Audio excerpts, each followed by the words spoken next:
우리로 같이 봉독하실 때 하나님의 음성으로 믿으시며 봉독하시길 소망합니다. 26절입니다. 시작.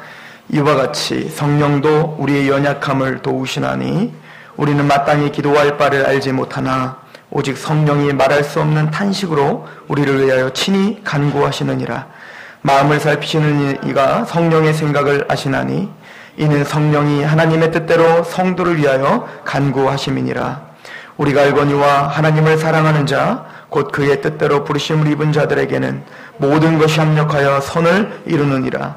하나님이 미리 아신 자들을 또한 그의 아들의 형상을 본받게 하기 위하여 미리 정하셨으니 이는 그로 많은 형제 중에서 맏아들이 되게 하려 하심이니라. 또 미리 정하신 그들을 또한 부르시고 부르신 그들을 또한 의롭다 하시고 의롭다 하신 그들을 또한 영화롭게 하셨느니라. 아멘. 우리 잠깐 기도하겠습니다. 하나님 아버지, 우리를 영화롭게까지 하시기 위하여 부르시고 우리를 구원시켜 주시며 우리를 완성시켜 주시는 하나님, 우리의 구원이 하나님께 달려 있습니다. 이 시간 우리는 아무것도 아님을 고백하며 낮은 마음으로 티끌과 같은 존재들이 하나님께 나왔사오니 주님의 말씀으로 성령님으로 우리를 가득 채워주셔 하나님의 사람으로 다시 일으켜 세워 주옵소서. 이 귀한 시간 하나님께 위탁하오며 예수 그리스도의 이름으로 감사하며 기도하옵나이다. 아멘. 우리는 제자의 원리를 지금 배우고 있는 중입니다. 오늘은 세 번째 시간입니다. 오늘 제목을 닮음이라고 정했습니다. 우리가 제자는 구원받은 자가 모두가 제자입니다. 그러므로 내가 성도입니다 라고 하며 제자의 삶을 살지 않는다면 그 사람은 성도가 아니라는 얘기인 거죠. 즉 제자의 원리 첫 번째는 우리가 저번 주에 본 것처럼 불순응이었다라고 이야기를 했습니다. 세상의 원리와 세상의 어떤 그 지배적인 어떤 그 흐름들을 거부하며 살아가는 사람들이 바로 제자이다라고 우리가 말씀을 통해서 보았습니다. 그리고 또 하나는 우리가 이제 이 세 번째 시간은 바로 닮음입니다. 누구를 닮는 걸까요? 예수님을 닮는 것이 제자인 거죠. 오늘 본문을 잠깐 보시면 우리를 하나님께서 택하셨습니다. 그런데 택하신 이유가 무엇인가를 보니까 29절에 보면 하나님이 미리 아신 자들을 또한 그 아들의 형상을 본받게 하기 위하여 라고 말하고 있어요. 예수님, 하나님의 아들이신 예수님의 형상을 본받게 하기 위하여 우리를 부르신 거예요. 그러니까 저와 여러분들이 기독교인이 된 목적이 확실해야 되는 거예요. 여러분들이 기독교인이 된 이유가 무엇입니까? 여러분들이 예수님을 믿고 이 땅에서 살아가는 목적이 무엇입니까? 그 목적은 반드시 이거여야 되는 거예요. 하나님은 저와 여러분들에게 그 어떤 누구에게도 예외가 없이 구원받은 하나님의 백성들에게 목적을 두시는데 그 확실한 목적은, 변함없는 목적은 바로 우리가 예수님을 닮아가는 거예요. 우리가 신앙생활이 아무리 오래됐어도 그 예수님을 닮아가는 삶이 없다면, 예수님이 추구하는 것을 내가 추구하지 않고 예수님이 좋아하는 것을 좋아하지 않고 예수님을 미워하는 것을 미워하지 않는다면 우린 예수님을 지금 닮지 않고 있는 거예요. 그러므로 오늘 귀한 시간에 우리 믿음의 좌표, 신앙의 목표를 다시 재설정하는 시간이 되시길 소망합니다. 휴암스님이라고 하는 분이 계셔요. 오래전에 그분이 한국 불교의 새 얼굴이라고 하는 책을 썼다는 거예요. 그 책에서 이 휴암스님이 자신이 몸담고 있는 이 불교계에 대하여 이렇게 쓴 글이 있어요. 복에 환장한 불교인들아, 너희 스승은 너희들이 구하는 왕궁을 버리고 진리를 찾아 고행의 길을 갔는데 너희는 지금 그 스승에게서 무엇을 구하고 있느냐? 오늘의 이 병든 복 사상에 저항하다가 설사 불교 신자가 1300만에서 130명으로 줄어들지라도 이 타락한 불교의 기복주의는 깨어져야 한다. 이 복에 환장한 불교인들아. 즉 불교의 원래 시작은 고행을 하고 이 세속을 떠나 그렇게 수도생활을 하다 보면 내가 부처가 되는 것, 이것이 목표인 것인데 어느 순간 불교는 이미 샤머니즘과 결탁을 하고 미신과 결탁을 하여서 불교의 본연의 정신을 다 잊어버린 거예요. 그리고 누가 불교인들이 불교인입니다 라고 하면서 누가 그렇게 고행을 하려고 합니까? 칠성각이 유명하잖아요. 칠성각. 불교인들은 칠성각에 가서 그 칠성신과 산신을 모시고 거기서 복을 빌면 내 자녀가 좋은 대학 붙고 내가 잘 된다더라 라고 그렇게 생각하며 불교 사람들이 그렇게 복을 빌고 있는 거 아닙니까? 즉 뭐죠? 불교의 원래 목적을 잃어버리고 복을 비는 종교로 타락했다라고 하는 것을 추함스님은 목 놓아 외쳤던 거예요. 근데 제가 이 불교의 정보들을 찾다가 어떤 블로그에 어떤 불교인이, 불교를 사랑하는 불교인이 이렇게 글을 쓴 것을 봤어요. 불교가 원래 복을 비는 종교인가요? 고행하며 득도해서 부처가 되는 곳 아닌가요? 지금 한국에 뿌리내린 불교는 부처의 복을 비는 종교가 되어버린 듯 합니다. 근데 끝에가 압권이에요. 개신교처럼. 불교인들이 보기에, 세상 사람들이 보기에 우리는 불교와 다른 것이 전혀 없는 거야. 불교 사람들이 우리 불교 정신은 원래 이게 아닌데 세속을 따라가며 세상의 복에 미쳐서 환장하고 날뛰는 그것이 원래 불교가 아닌데 지금 개신교처럼 우리 불교가 타락했다는 거예요. 이 블로그를 보면서 많은 생각이 들었어요. 그렇다면 이게 불교만의 문제입니까? 아니면 저와 여러분들과 이 기독교의 문제입니까? 토마스 아켄피스라고 그리스도를 본받아라고 하는 책, 이 책은 기독교의 고전입니다. 이 책에 그리스도를 본받아라고 하는 제목이지만 이 책의 영어 성경은 Imitation of Christ예요. 그러니까 imitation이에요. 누가? 우리가 예수님의 imitation이라고요. 우리가 imitation을 보면 똑같잖아요. 자세히 봐야 다르지. 우리는 예수는 아니지만 우리는 다 뭐라는 거예요? imitation이 된다는 거예요. 세속 사람들이 볼 때 와 예수님이구나, 야 이 사람 예수 닮았구나 라고 하는 소리를 들어야 되는데 우리는 지금 그런 소리를 전혀 듣지 못하는 거예요. 토마스 아켄피스가 그 그리스도를 본받아라는 책에 이렇게 개탄을 합니다. 너는 인생으로서는 아무도 피차 못할 것을 너만은 피할 줄 아느냐? 성인 중에 누가 십자가 없이 또는 곤란 없이 지내셨는가? 우리 주 예수 그리스도께서도 세상에 사시는 동안 한 시간을 괴로움 없이 지내신 적이 없다. 그의 말씀이 그리스도가 이런 고난을 받고 자기의 영광에 들어가야 할 것이 아니냐. 그런데 그대는 어찌하여 거룩한 십자가의 길 외에 다른 길을 찾느냐. 그리스도의 일생은 십자가요 순교였거늘 그대는 편안함을 원하고 즐거움을 찾느냐. 괴로움을 받는 것 외에 다른 무엇을 이 세상에서 찾는다면 이는 그르치는 일이요 크게 그르치는 일이다. 이는 현세의 생활이란 괴로움이 가득하고 주위에 십자가가 둘러있기 때문이다. 그리고 사람이 영적으로 높이 오를수록 그만큼 자주 무거운 십자가를 만나게 되며 하나님을 사랑하는 사람일수록 더 크고 무거운 고통과 슬픔을 이 세상에서 당하게 되는 것이다. 여러 가지 모양으로 고통을 받는 사람은 대접도 위로도 받지 못한 사람이다. 그러나 그는 그의 십자가를 짐으로써 큰 수확을 거둘 것이다. 이는 그가 선한 마음으로 이것을 지는 동안에는 그 모든 무기는 하나님의 위로의 소망으로 변하기 때문이다. 고통을 참으신 주여, 내게도 힘을 주시어서 당신께 대한 사랑으로 인하여 닥쳐오는 모든 역경과 고난을 이겨나가게 하여 주옵소서. 이것이 원래 기독교가 추구하는 방향이었던 거예요. 그런데 어느샌가 우리는 기독교, 성경, 예수님이 살아가는 삶을 전혀 묵상하기를 그만두기 시작하는 거예요. 그리고 불교가 칠성각에 가서 그렇게 복만 구하는 것처럼 우리는 어느샌가 하나님을 도용하여 이 세상의 편안함과 복만을 추구하는 종교로 전락해버린 거예요. 그런 교회는 가면 안 되는 거예요. 그런 교회는, 그런 메시지는 여러분들 들으면 안 되는 거예요. 왜? 성경적이지 않기 때문에 그렇습니다. 저는 오늘 저와 여러분들이 이 하나님의 거룩하신 말씀 앞에 서기를 원합니다. 우리가 기독교인이라면 추구해야 되는 것은 뭡니까? 예수님을 닮길 원합니다. 오늘의 삶 속에서 그게 십자가일지라도 그게 고난의 길일지라도 예수님을 닮기 원합니다. 이 결단과 이 고백이 저와 여러분들과 여러분들의 가정 속에 나타나기를 소망합니다. 오늘 본문 로마서 8장 29절에 하나님이 미리 하신 자들을 또한 그의 아들의 형상을 본받게 하기 위하여 미리 정하셨으니 이는 그로 많은 형제 중에서 맏아들이 되게 하려 하심이라. 우리의 목표는 하나님이 우리를 미리 정하셨어요. 예정하셨어요. 창세전부터 여러분들을 아시고 여러분들을 조성하시고 여러분들을 계획하시고 여러분들을 정하셨단 말입니다. 근데 그 택하신 거룩한 목적이 있어요. 그 목적은 무엇입니까? 그의 아들의 형상을 본받게 하기 위하여예요.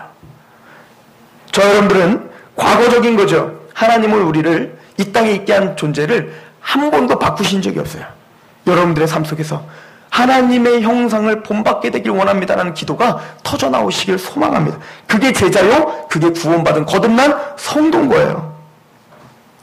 번째, 그렇게 하나님이 과거에 우리에게 하나님의 아들 예수님을 본받게 하기 위하여 정하셨다면 오늘 구원받은 우리들은 현실 속에서 살아가면서 또 하나님이 무엇을 요구하시는가? 과거에는 그걸 요구하셨지만 현실 속에서 현재 하나님이 우리에게 요구하시는 게 무엇인가? 우리 고린도후서 3장 18절을 한번 보십시오.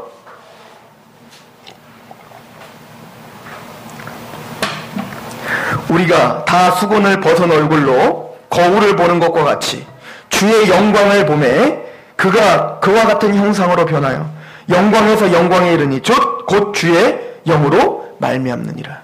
성도를 뭐라고 표현하고 있습니까? 우리는 다 수건을 벗은 얼굴로, 즉 예수님을 믿어 수건을 벗었어요. 성경을 보는 시각이 열렸단 말입니다. 하나님을 바라보는 시각이 열렸단 얘기예요. 이게 거듭남이에요. 예수님을 만나 거듭난 영혼들은 어떻게 돼야 됩니까? 현실 속에서 주의 영광을 끊임없이 봐야 돼요. 주님의 영광을 봐야 된다는 겁니다. 그 주님의 영광이 어디 있습니까? 성경에 있어요. 반복적으로 설명합니다. 성경에 있습니다. 성경 외에는 주님의 영광을 우리가 알 수 있는 길이 정확하긴 없단 말입니다. 예수님께서 어떻게 사셨는지, 예수님이 어떤 성품을 지니셨는지 그것을 통해서 예수님의 영광을 보는 거예요. 예수님의 그 성품, 예수님의 그 살아가는 그 모든 행적들, 그것을 통해서 예수님의 영광, 하나님의 영광을 끊임없이 묵상하는 거예요. 말씀을 통해서. 그러면 그것을 보면 볼수록 우리는 어떻게 됩니까? 주의 형상으로 변화하기 시작하는 거예요. 즉 구원받은 우리는 말씀을 통해서 예수님을 바라보고 그 예수님을 바라보면 바라볼수록 점점점 누구를 닮아가요? 예수님을 닮아가는 삶, 이것이 바로 성도의 삶이라는 거예요. 요즘에 하준이가 날이 가면 갈수록 저를 더 닮아가요. 제가 닮지 않았으면 좋겠는 모든 행동들도 지금 닮고 있기 시작해요. 큰일 났어요. 이 얘기는 뭐죠? 같이 살기 때문에 그래요. 보는 게 그거기 때문에 그래요. 보는 게 항상 저기 때문에 항상 저를 목표로 살아가고 있는 거예요, 얘는. 마찬가지로 우리는 예수님을 끊임없이 바라보고 설교를 통해서, 말씀 묵상을 통해서, 또 성경 공부를 통해서 끊임없이 예수님을 바라봐야 돼요. 그렇게 바라보지 않으면 예수님을 닮을 수가 없어요. 어떻게 우리가 예수님을 닮습니까? 어떻게 세속적인 걸 계속 바라보고 세속적인 것만을 바라보며 어떻게 예수님을 바라보, 예수님이 누군지도 모르는데, 예수님의 영광을 본 적이 없는데, 예수님의 영광은 말씀 속에 있습니다. 기도 중에 있습니다. 여러분들이 그렇게 끊임없이 말씀과 기도와 예배 가운데 집중하시어 하나님의 영광을 밝히 드러내시길 바랍니다. 그리하여 그분을 계속 바라보면서 오늘도 여러분들이 야, 오늘 내가 예수님을 좀 닮았구나, 어제보다는 낫구나, 1년 전보다는 내가 예수님을 좀 더 닮아가고 있구나라고 고백하는 자가 되시길 소망합니다. 그러면 이게 현재예요. 하나님이 미래까지 우리에게 확정해 주셨거든요. 그럼 하나님이 우리에게 미래에는 어떤 목표로 우리를 이끌고 계시는가, 내가 너에게 반드시 이렇게 만들고야 말 거야 라고 만든 그 목표가 무엇인지 보세요. 요한일서 3장 2절부터 보십시오.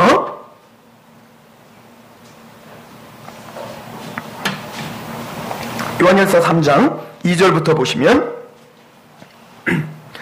사랑하는 자들아, 우리가 지금은 하나님의 자녀라. 장래에 어떻게 될지는 아직 나타나지 아니하였으나, 이 얘기는 뭔 얘기죠? 장래에 어떻게 될지, 우리가 어떤 모습을 변할지 아직 몰라요. 우리는 정확하게 본 적이 없기 때문에. 그러나 그가 나타나시면, 예수님이 재림하시면 우리가 그와 같을 줄을 아는 것은, 누구와 같아진다고요? 예수님과 같아지는 거예요. 구원받은 자가 타락하기 전에 아담의 모습으로 변하는 거 아니에요. 우리 지금 요즘 창세기 강의하고 있죠? 우리의 목표는 타락하기 전 아담처럼 죄가 없는 상태로 가는 게 아니에요.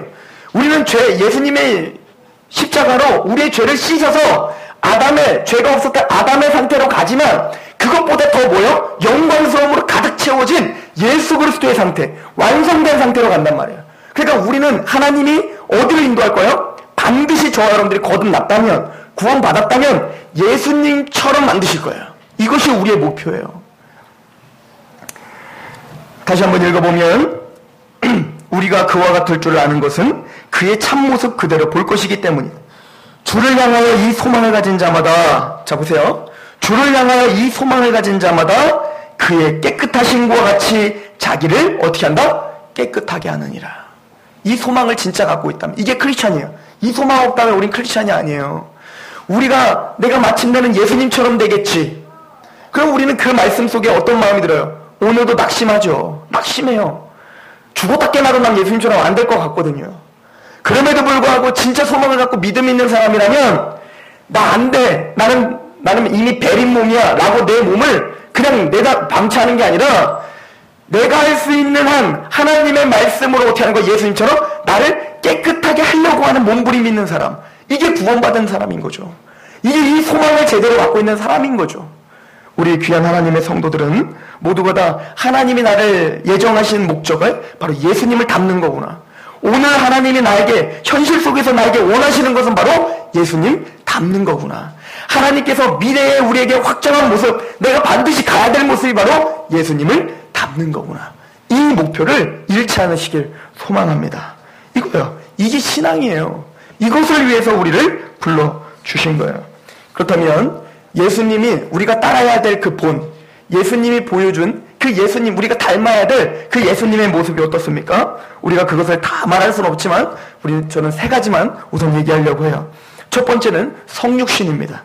즉 우리가 성육신이라는 건 하나님이신, 원래 하나님과 동등되신 분이 우리를 구원하기 위하여 어떻게 하신 거예요? 자기를 낮추시고 겸손하셨어요. 이것이 성경이 우리에게 요구하는 바예요.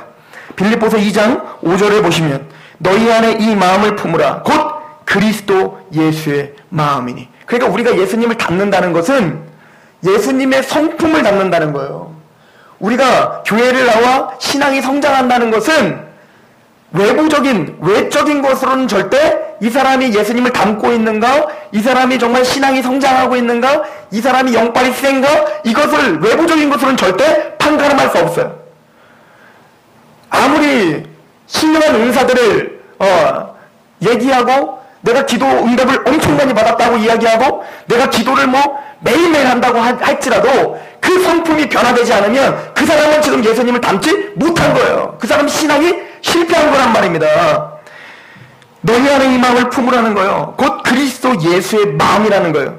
그 마음이 뭡니까? 그는 근본 하나님의 본체시나 하나님과 동등됨을 취할 것으로 여기지 아니하시고 오히려 자기를 비워 종의 형체를 가지사 사람들과 같이 되셨고 사람의 모양으로 나타나사 자기를 낮추시고 죽기까지 복종하셨으니 곧 십자가에 죽으심이라.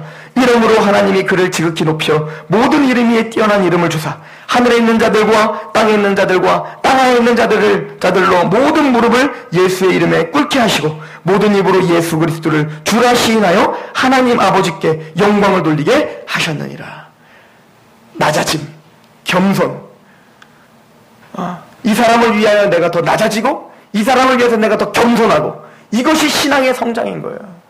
내가 몇 년을 교회를 다녔네, 내가 뭘 했네, 내가 뭘 지금 여러 가지를 하고 있네, 내가 예수님을 믿음으로 하나님이 이렇게 나를 만들어 주셨네, 나는 이런 것을 행하네, 나는 이런 것도 배웠네, 이걸로다가 사람들을 주눅들게 하고 그런 걸로 나의 어떤 자랑을 하고 있다면 그 사람의 신앙이 지금 그 모양인 거예요. 예수님을 전혀 닮지 못하는 거예요. 역행하고 있는 겁니다. 하나님이 원하시는 방법과 우리가 추구하는 게 지금 역행하고 있는 거예요. 그런데도 그게 신앙이라고 스스로 속이며 살아가고 있는 거예요. 저는 저와 여러분들이 신앙이 깊어지면 깊어질수록 더 겸손해지시길 소망합니다. 낮아지시길 소망합니다. 나보다 남을 더 낮게 여겨라. 이 낮게 여기라는 건 다 낮게 여기라는 얘기 아니라 더 낮게 여기라는 얘기. 이해가시죠? 진짜 신앙은 나보다 이 사람이 더 낫지. 아무리 세상적으로는 이 사람이 더 없어 보이고 아무리 이 사람이 가진 것이 없고 또 나에게 도움이 될 것 같지 않은 사람일지라도 맞아. 그래도 이 사람은 내가 갖지 않은 것이 있지. 이 사람은 더 나보다 훨씬 나아. 이 사람은 예수님이 사랑하는 사람이지. 이렇게 여길 수 있는 마음, 이것이 바로 예수님의 마음이에요. 이런 겸손과 낮은 마음이 없었다면 저와 여러분들 구원 못 받았어요. 저와 여러분들 예수님이 낮아지셔서 우리를 인정해 주시지 않았다면 우리는 구원 못 받은 거란 말입니다. 두 번째는 바로 신의 성품에 참여하는 거예요. 제가 아까도 말씀드렸지만 이 모든 예수님을 닮는다는 것은 신의 성품이에요. 베드로서 1장 3절에 보시면 그의 신기한 능력으로 생명과 경건에 속한 모든 것을 우리에게 주셨으니 이는 자기의 영과 덕으로서 우리를 부르신 이를 알므로 말미암느니라. 여러분들 예수님을 아십니까? 하나님을 아십니까? 이것은 하나님의 복음의 신기한 능력으로 우리가 하나님을 알게 된 거예요. 자, 이렇게 하나님을 알게 된 사람이라면 4절에 이로써 그 보배롭고 지극히 큰 약속을 우리에게 주사 이 약속으로 말미암아 너희가 정욕 때문에 세상에 썩어질 것을 피하여 정욕 때문에 세상에 썩어질 것을 피하여. 근데 우리는 어때요? 정욕 때문에 세상에 썩어질 것을 자꾸 쫓아가잖아요. 그리고 정욕 때문에 세상에 썩어질 것을 하나님 앞에 달라고 자꾸 떼쓰잖아요. 그거 말고 정욕 때문에 세상에 썩어질 것을 피하여 뭘 참여하라? 신의 성품에 참여하라. 신의 성품, 하나님의 성품에 참여하는 것, 이것이 그리스도를 닮는 거예요. 이 신의 성품이 무엇인지를 하나님이 보여주시기 위해 누구를 보내신 거예요? 예수님을 보여주신 거예요. 예수님의 삶 속에서는 그 하나님의 성품이 어떠하신지를 우리에게 보여주는 메시지가 됩니다.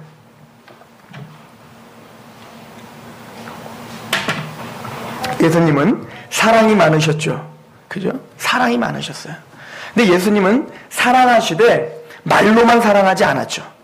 어떻게 했죠? 자기가 직접 육신을 입고 이 땅에 오셔서 죽기까지 자기 몸을 쳐서 복종시키며 사랑하셨죠. 자, 이것을 희생하며 실제적으로 자기의 살과 피를 나눠주며 사랑하셨죠. 마찬가지로 야고보서도 너희가 사랑한다거나 말로만 사랑하지 말고 너희가 어떻게 하라는 거예요? 행함으로 사랑하라는 거예요. 그 사랑의 성품을 우리는 배워야 되는 거예요. 예수님은 기쁘셨죠. 고난 중에 십자가를 짊어지시면서도 하나님의 말씀 앞에 순복한다는 그 기쁨으로 세상이 줄 수 없는 희락이 있었죠. 기쁨이 있었죠. 마찬가지로 사도 바울이 우리에게 뭐라고 합니까? 너희는 그리스도로 말미암아 의롭다함을 받아 하나님과 화평을 누리고 평강을 누리고 어떻게 한다는 거예요? 다가올 그 소망으로 인하여 기뻐하느니라. 기쁨이 있다는 거예요.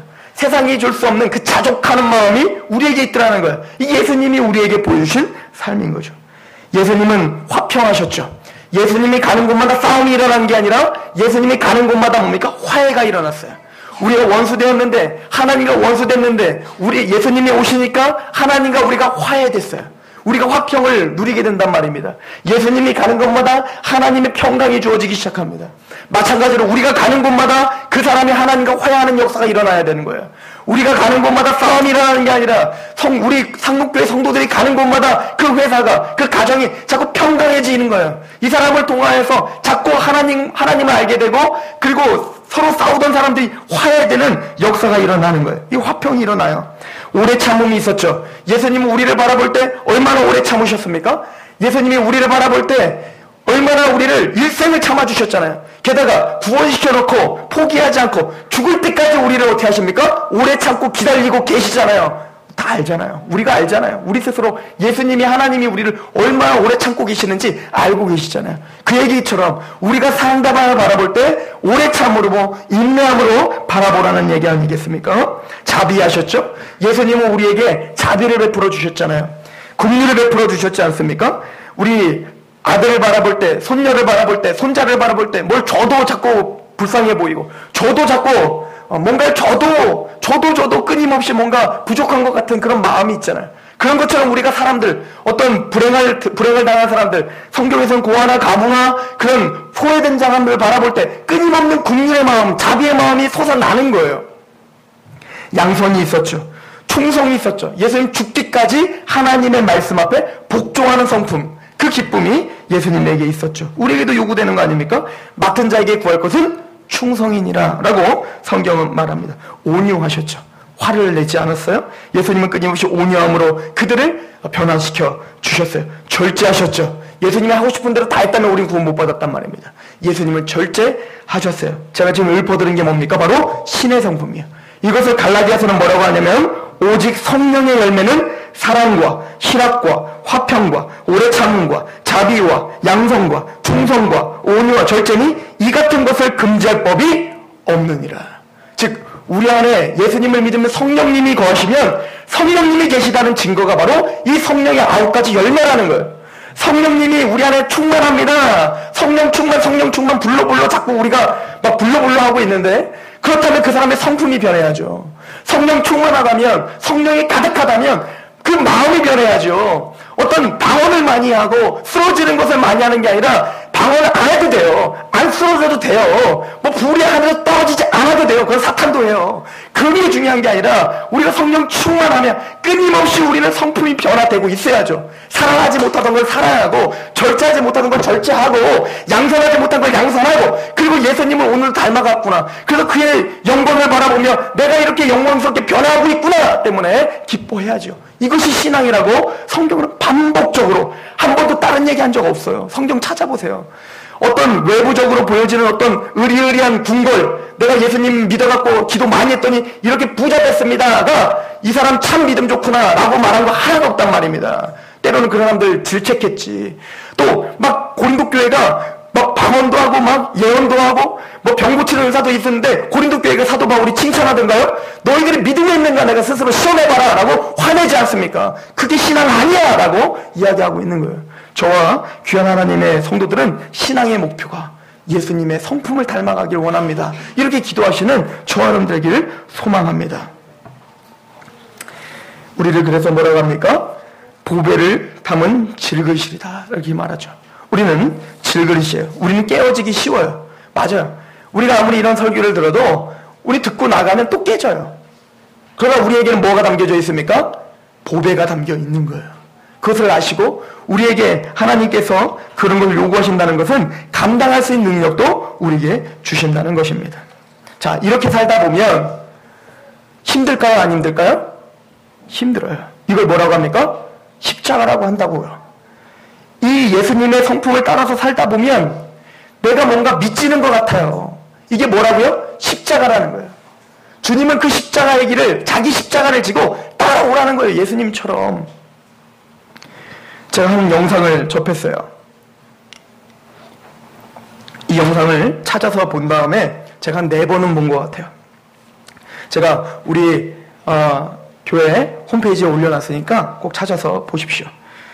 데렉 레드몬드라고 하는 한 육상 경기 선수가 있었어요.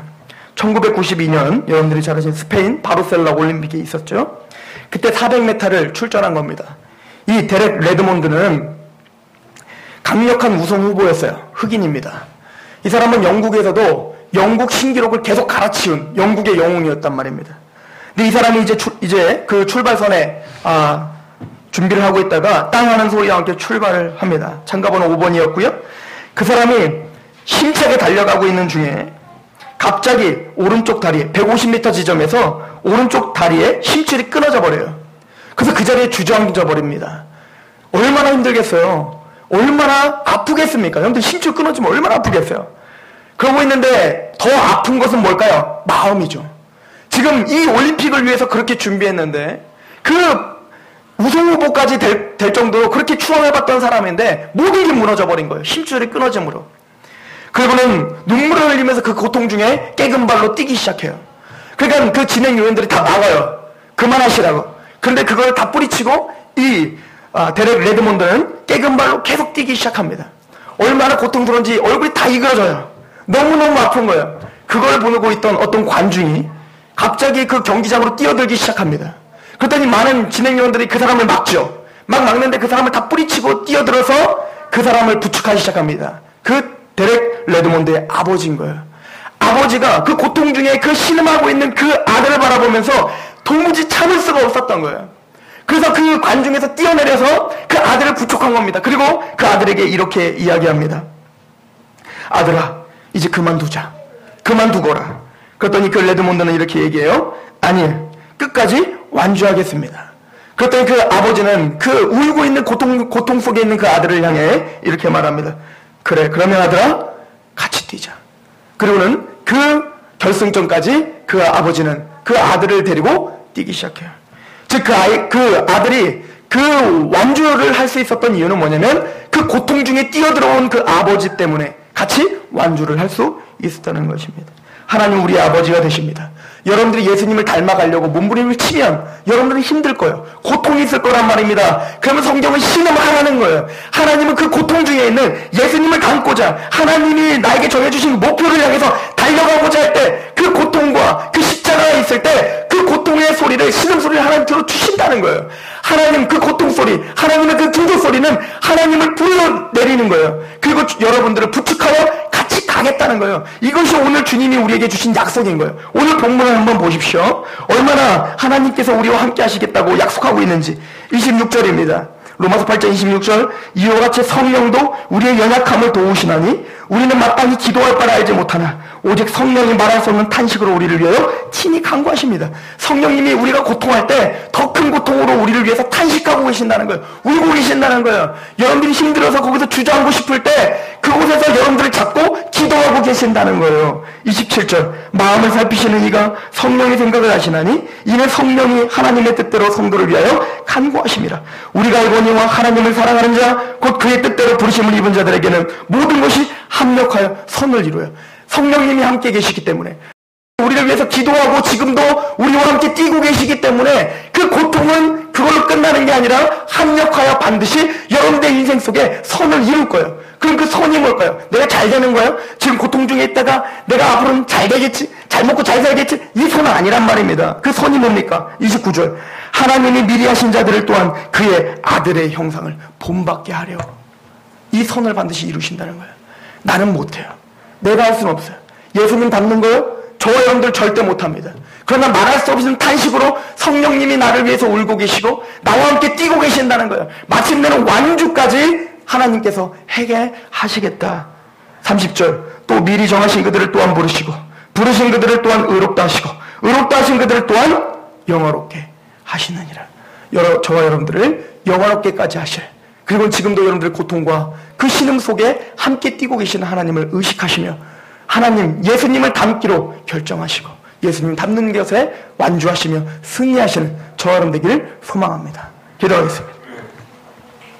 하나님, 우리가 무엇이건데 우리를 이토록 생각하십니까? 죄악 가운데 지옥에 던져지기 합당한 우리들입니다. 그런데 우리를 자기 아들을 내어주시기까지 우리를 사랑하시어 불러주시고 또 우리가 감히 이야기할 수도 없는 그 예수님의 영광스러움, 베드로와 야고보와 요한이 예수님의 그 변화된 모습을 보며 황홀하여 내가 내려가기가 싫습니다라고 할 정도로 그 영광스러운 모습이 죄된 우리의 모습이라니요. 주님이여, 우리가 그 소망 가운데 오늘도 뛰게 하시옵소서. 그 완성된 모습까지 갈 동안 아버지의 홀로 뛰지 않고 성령님과 함께 동행하며 하나님과 함께 동행하며 우리를 위해서 자기 목숨을 내어 던지신 예수님과 함께 동행하며 뛰겠사오니 완주하게 하시고 승리하게 하시고 그 과정 가운데 하나님의 평강이, 하나님이 주시는 기쁨이 넘치게 하시옵소서. 그렇게 역사하실 하나님을 기대하며 예수 그리스도의 이름으로 감사하며 기도하옵나이다. 아멘. 우리 하나님 앞에 찬양합시다.